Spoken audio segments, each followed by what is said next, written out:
श्रीमद् नारायण। श्रीमन नारायण। श्रीमन नारायण। श्रीमन नारायण। मेरा ये प्रश्न था कि 7 चिरंजीवी कौन है और उनके बारे में आप बताने कृपा करें। चिरंजीवी के बारे में लगभग आप लोग सभी जानते होंगे, थोड़ा भ्रम होगा, उसको मिटा दें। चिरंजीवी का मतलब क्या होता है? चिरंजीवी का मतलब होता है इटर्नल टाइम, जो अनंत काल तक जीवित रहे। जी। जैसे इस मृत लोक पे जो आता है उसकी एक लिमिट होती है। जी। पहले 100 साल था, 120 वर्ष, तो 80 वर्ष मान लीजिए, 100 ईयर्स। लेकिन चिरंजीवी का मतलब है कि युग की बात हो रही है। टाइम पीरियड इसमें अनंत है, इटर्नल है। जी। कि आप जीवित रहेंगे। सतयुग हो, द्वापर हो, त्रेता है, कलयुग हो, सतयुग हो, द्वापर हो, मतलब कल्पों तक। जी। कल्प तक। कल्प क्या है? एक बार हमने इस पे एक प्रसंग बनाया है, थोड़ी सी उसमें कहीं त्रुटि हो गई थी। हमने मनवंतर और कल्प को एक ही बता दिया है शायद। जी। कल्प मनवंतर अलग अलग होते हैं। जी। पहले तो इसको हम बता रहे हैं कि 7 चिरंजीवी कौन है, पहले समझ लीजिए। सतयुग में चिरंजीवी में पहले हैं राजा बलि, जी। जो कि वामन अवतार लेकर के नारायण भगवान ने उनको पूरे राज्य को ले लिया है, स्वर्ग को ले लिया है और उनको दे दिया है रसातल, पाताल के राजा बने हो ना। जी। सुतल के अभी भी वो हैं। आने वाले समय में राजा बलि क्या बनेंगे? इंद्र बनेंगे। जी। इंद्र बनेंगे अगले मनवंतर में। जी। क्योंकि हर मनवंतर में इंद्र चेंज हो जाते हैं। जी। इंद्र एक पद होता है, नाम नहीं है। जी। तो जैसे 14 मनवंतर होता है, ठीक है। जी। 14 मनवंतर होता है, तो 14 मनवंतर जब खत्म होता है तो एक कल्प होता है। जी। और एक कल्प होता है तो ब्रह्मा जी का एक दिन होता है। जी। तो हम चिरंजीवी पे पहले कर दें, फिर आगे बढ़ें। चिरंजीवी में सतयुग से राजा बलि हैं पहले। जी। अब हम आते हैं त्रेता में, तो हैं परशुराम जी, हनुमान जी और विभीषण भी चिरंजीवी हैं। जी। द्वापर में हम आते हैं तो एक अश्वत्थामा हो गए, एक व्यास जी हो गए, ठीक है। और एक होते हैं कृपाचार्य जी, जो कुल गुरु थे पांडव कौरव के। 7 चिरंजीवी माने गए हैं ना। लेकिन एक चिरंजीवी और माने गए हैं, मार्कंडेय ऋषि। ये मार्कंडेय कौन है? संक्षिप्त में जान लीजिए कि जो अगस्त जी हैं उनके भाई ही हैं। और मार्कंडेय ऋषि बचपन में ही इनको लगभग मृत्यु प्राप्त हो गए थे, लेकिन ये शिव जी को प्रसन्न करके महामृत्युंजय मंत्र का इन्होंने ही निर्धारण किया है। इन्होंने ही निर्माण किया है। तो भगवान शिव जी ने अपने कुछ उम्र को इनको दे दिया। अब कुछ उम्र का मतलब भगवान को हो गया कि आप अनंत काल तक चिरंजीवी जीवित रहेंगे, ठीक। तो 8वां, 7 ही चिरंजीवी नहीं है, 8वां चिरंजीवी मार्कंडेय ऋषि हैं, जो अब भी धरती पे ही हैं। ये चिरंजीवी मतलब कि धरती पे ही हैं। जो ऊपर हैं भाई वो तो देवता ही हैं, जो धरती पे रह करके जीवित हों उन्हीं को हम चिरंजीवी कहते हैं। चिरंजीवी माने कि काफी समय तक जीवित रहने वाले को हम चिरंजीवी कहते हैं। लेकिन एक चिरंजीवी और है, मय दानव। मय दानव कौन है? ऋषि कश्यप ना और माता दिति के पुत्र मय दानव। इनका उल्लेख सतयुग से लेकर के त्रेता से लेकर द्वापर से कलयुग से अभी तक चला आ रहा है। ये भी क्या है? चिरंजीवी है, मतलब 9 चिरंजीवी हो गए। 7 नहीं, 9 चिरंजीवी हैं। 7 भी आप मान सकते हैं, लेकिन 9 होते हैं। एक मय दानव भी जुड़ गए और एक ऋषि मार्तंड। हम याद करा कीजिए, एक कथा सुना करे तो कम से कम दिमाग में रखा कीजिए। एक ऋषि मार्कंडेय, ठीक है। तो 9 चिरंजीवी होते हैं। अब सबके विषय में यही जानते हैं। जैसे विभीषण के विषय में, रावण के भाई थे। रावण के बाद ये जो है लंकापति बने, आज भी लंका में हैं। लेकिन अब कलयुग के हिसाब से ये सब गुप्त हो चुके हैं। अब ये लोग गुफाओं में तप कर रहे हैं, भगवान का नाम सुमिरन कर रहे हैं। जब एक कलयुग में भगवान जी आएंगे कली अवतार में, तो ये सारे चिरंजीवी फिर इनके साथ हो लेंगे। ऐसी घटना ग्रंथों में ऐसा लिखित रूप में प्रमाण है। ठीक जी, है जी। कि ये लोग जीवित हैं। परशुराम के बारे में आप जानती हैं कि भगवान विष्णु के ही ये अवतार हैं। जी, जी। व्यास जी के बारे में आप जानते ही हैं जी। कि ये भी कृष्ण के ही अवतार हैं, पराशर ऋषि के लड़के हैं, पुत्र थे। इन्हीं से पूरे महाभारत की व्यवस्था चली। 18 पुराण, 4 वेद, महाभारत, ब्रह्मसूत्र आदि चीज़ों को उन्होंने लिखा। जी। और रही बात अब इनके विषय में जानने की, किसके मैदानों का हमने बता ही दिया। जी। हनुमान जी के बारे में कोई बताने की जरूरत ही नहीं, आप सब जानते हैं। जी, जी। रुद्र अवतार हैं, शंकर जी के ही रूप हैं, जी। भगवान राम के भक्त बन करके आए थे।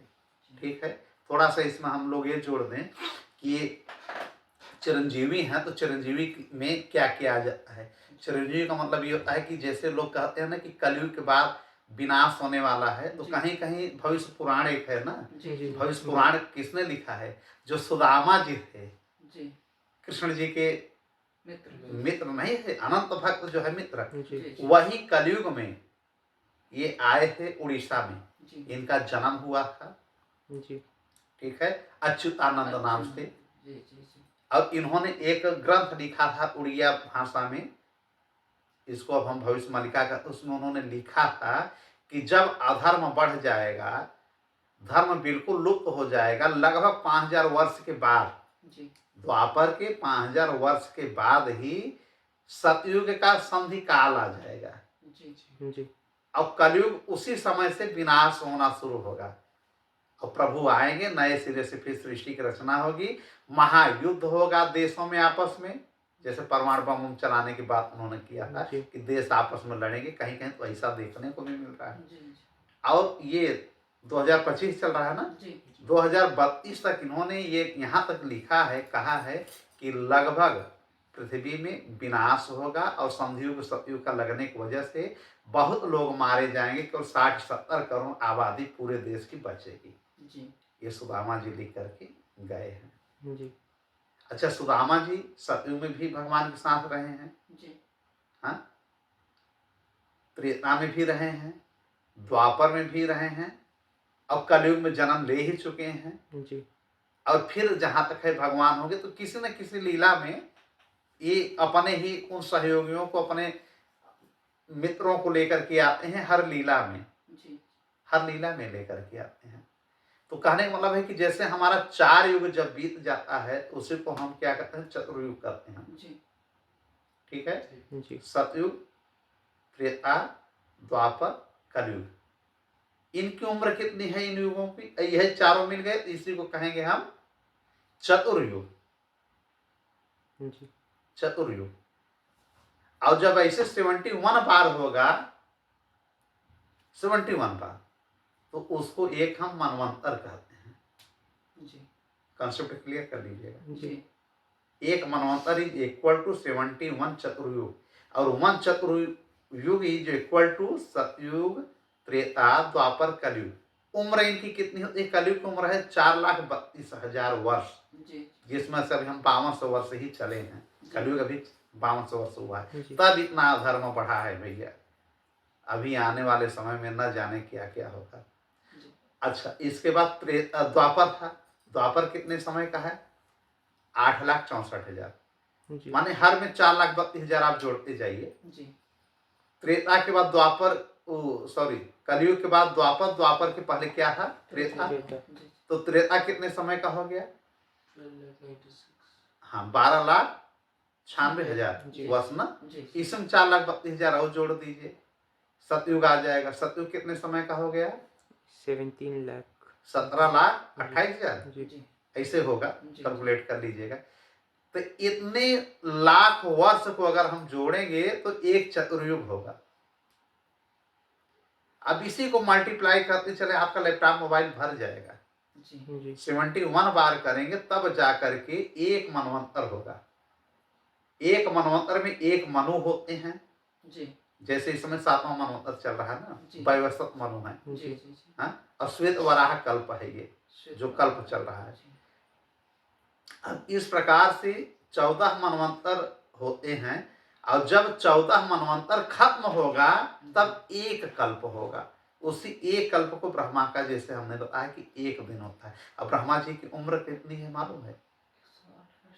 कहीं कहीं 51 वर्ष 51 ईयर्स लिखा है, ठीक है, लेकिन पुराणों में लिखा गया है कि इनकी उम्र 108 वर्ष होता है, 108 ईयर्स। इसी से 108 का माला भी बना हुआ है ना, 108 बार आप माला करेंगे तो ब्रह्मा और समस्त देवताओं भगवान की पूजा हम कर लेते हैं। तो 108 वर्ष मतलब समझ रहे हैं कि बहुत समय है भैया। उनका इतना उम्र है कि मतलब ये कैलकुलेट करना बड़ा मुश्किल है। तो ये संक्षेप में हमने उसको भी क्लियर कर दिया जो भ्रम हुआ था उसमें, कि युग क्या है, चतुर्युग क्या है, मनवंतर क्या है, कल्प क्या है, ब्रह्मा की उम्र कितनी है। 108 वर्ष उम्र है जी। उस हिसाब से, इस हिसाब से नहीं, मानव हिसाब से नहीं, उस हिसाब से एक कल्प होने में 14 मनवंतर गुजर जाते हैं उनका एक दिन। इसका मतलब कि गणना करना बड़ा मुश्किल है। अच्छा, चिरंजीवी का मतलब अमर नहीं होता? नहीं, चिरंजीवी का मतलब अमर के भी लगभग अमर क्या है कि आप मरे ना जी, लेकिन उसकी भी एक सीमा होती है जी। जैसे इंद्रलोक में जो जाता है जी, इंद्र भी खुद जी एक मनवंतर तक चलते हैं। कितने? एक मनवंतर। एक मनवंतर माने जितने देवता हैं अमर होने के बावजूद भी एक मनवंतर चलते हैं, और एक मनवंतर इज इक्वल टू 71 चतुर्युग। लेकिन अमर से ऊपर चिरंजीवी होता है, ठीक है जी। ये तो कल्पों तक चल रहे हैं, पूरे कल्प तक चलेंगे ना, माने 14 मनवंतर होने, जब तक 14 इंद्र बदल जाएंगे, जब तक 14 बार जो है समस्त देवता बदल जाएंगे, लेकिन ये रहेंगे। जब तक कल्प का पूरा विनाश नहीं होगा तब तक ये चिरंजीवी रहेंगे। जैसे एक महाभारत में उल्लेख मिलता है कि जब युधिष्ठिर जी पांडव लोग राजसूय यज्ञ करने के लिए जाते हैं तो एक नियम है ना कि विश्व में जितने भी राजा हैं सबसे टैक्स लिया जाए जी। जो टैक्स नहीं देगा उससे युद्ध करना पड़ेगा, उनको पराजित करना पड़ेगा। एक अश्व छोड़ा जाता है, घोड़ा, उस घोड़े को कोई पकड़ेगा नहीं, जो पकड़ लेगा उससे युद्ध करिए, उनको पराजित करिए। अब टैक्स लीजिए, टैक्स माने कि आप इनके अधीन हैं, इनको राजा स्वीकार करें। जिन राजाओं ने टैक्स नहीं दिया था, पांडव लोग पांचों युधिष्ठिर के अलावा चारों लोग गए थे ना युद्ध में, सबको पराजित करके टैक्स लिए थे। श्री कृष्ण भगवान बलराम जी भाई इनके रिश्तेदार है, यही तो बोले थे कि राजसूय यज्ञ करो, इन्होंने तो टैक्स दे दिया था। विभीषण ने भी टैक्स दिया था। राजा विभीषण जो लंकापति बने रावण के बाद, पांडव लोगों को, युधिष्ठिर लोगों को उन्होंने लंका से अपने सेवकों के द्वारा कर भिजवाया है। कर में मुद्राएं समस्त चीजें भिजवाते थे जी। इसका मतलब कि महाभारत के समय भी ये मौजूद थे जी। ठीक है, विभीषण जी। और जो एक बंदर नहीं थे जो किष्किंधा के थे जी, जी। वो लोग भी थे इसमें, किसमें? महाभारत के समय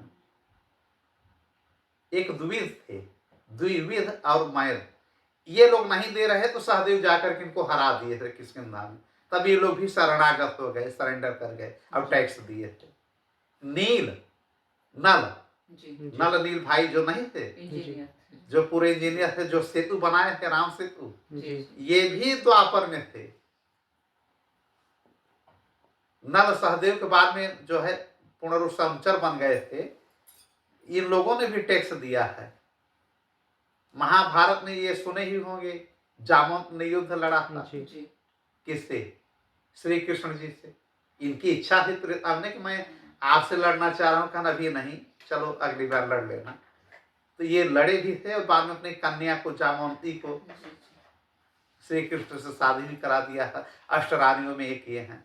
तो मतलब आप समझ लीजिए कि जो पुराण हमारे वेद या जो हमारे साहित्य ग्रंथ या लोग मिथ कहते हैं, पौराणिक चीजें, ये काल्पनिक नहीं है, ये हमारे हिस्ट्री है, हमारे इतिहास है। इतिहास क्या है? जो पूर्व काल में घटना घटित हो चुकी है। जैसे हम लोग अभी पढ़ते हैं कि इतिहास को हेरोडोटस से उसके जनक हैं, अगस्त काम्टे सोशियोलॉजी के हैं, गणित के ये हैं, पाणिनि संस्कृत हो गए, तमाम चीजें विज्ञान के जैसे आपके अरस्तु हो गए।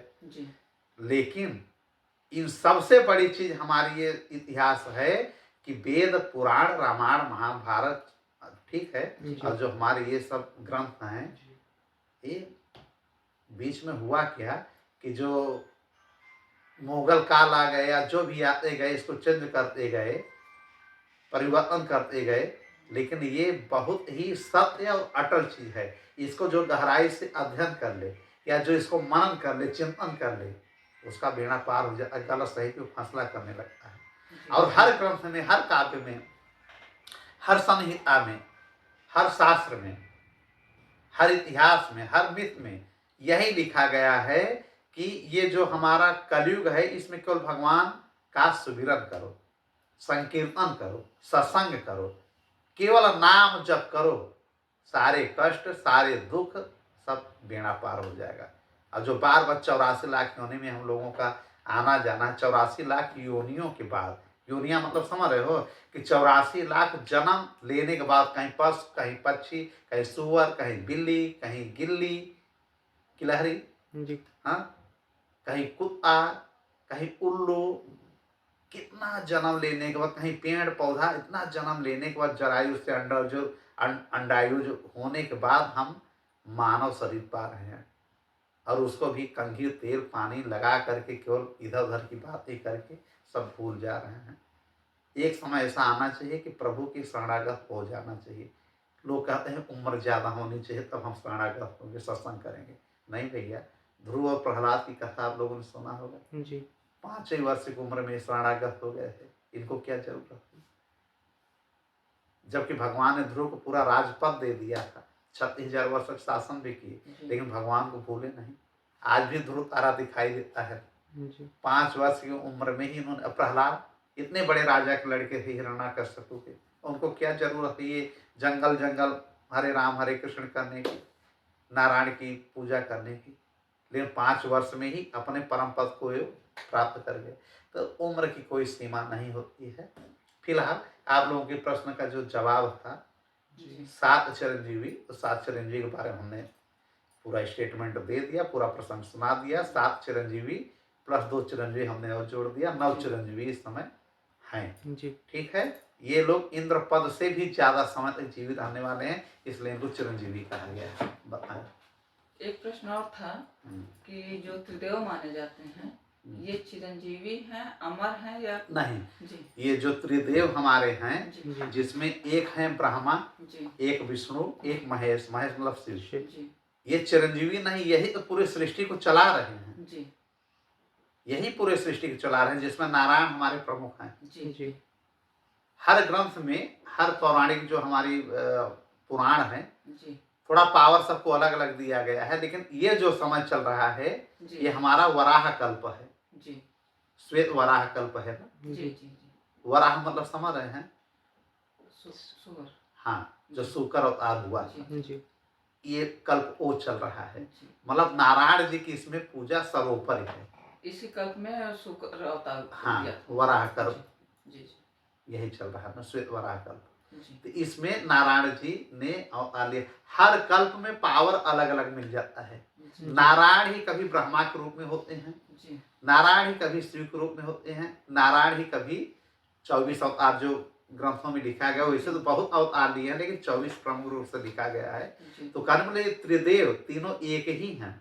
जैसे धरती, आकाश और पाताल, तीनों के बगैर सृष्टि नहीं चलेगी, उसी प्रकार से त्रिदेव के बगैर सृष्टि नहीं चलेगी। ये लोग तो अनंत हैं भैया। भगवान नारायण ने अपने को 3 खंडों में डिवाइड किया है और अपना ही नाम रख लिया है, ब्रह्मा विष्णु महेश।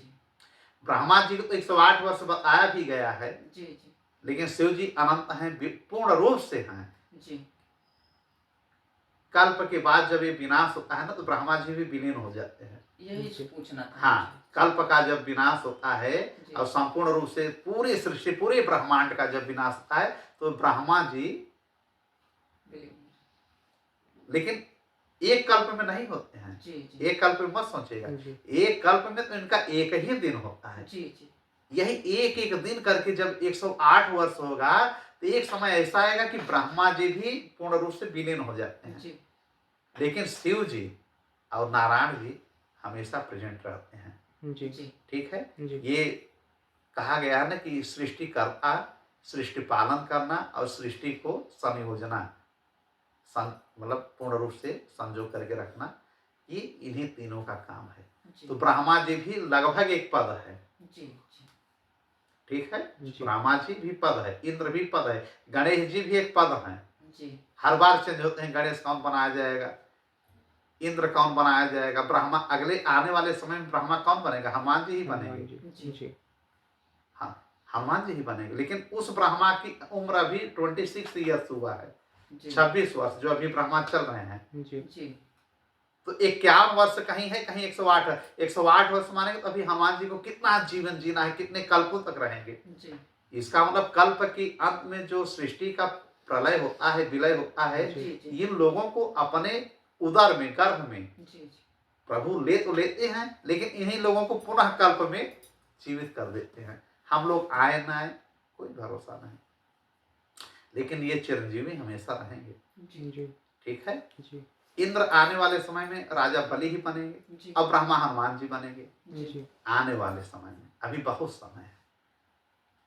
इंद्र तो राजा बलि बन जाएंगे, लेकिन हनुमान जी को अभी समय लगेगा, क्योंकि 108 वर्ष जब हनुमान जी ब्रह्मा जी का जब वेट करेंगे, इंतजार करेंगे, तब तो ब्रह्मा भी एक पद है, जी ये भी टेम्पररी है, लेकिन बहुत समय है। टेम्पररी का मतलब भी बहुत बड़ा समय है, आनंद के ऊपर बहुत समय है भैया। तो ये सब चीजें बहुत विस्तार से हैं, फिर इस पे कभी चर्चा करेंगे, जी ठीक है। जी श्रीमान श्रीमन नारायण। श्रीमान। हाँ।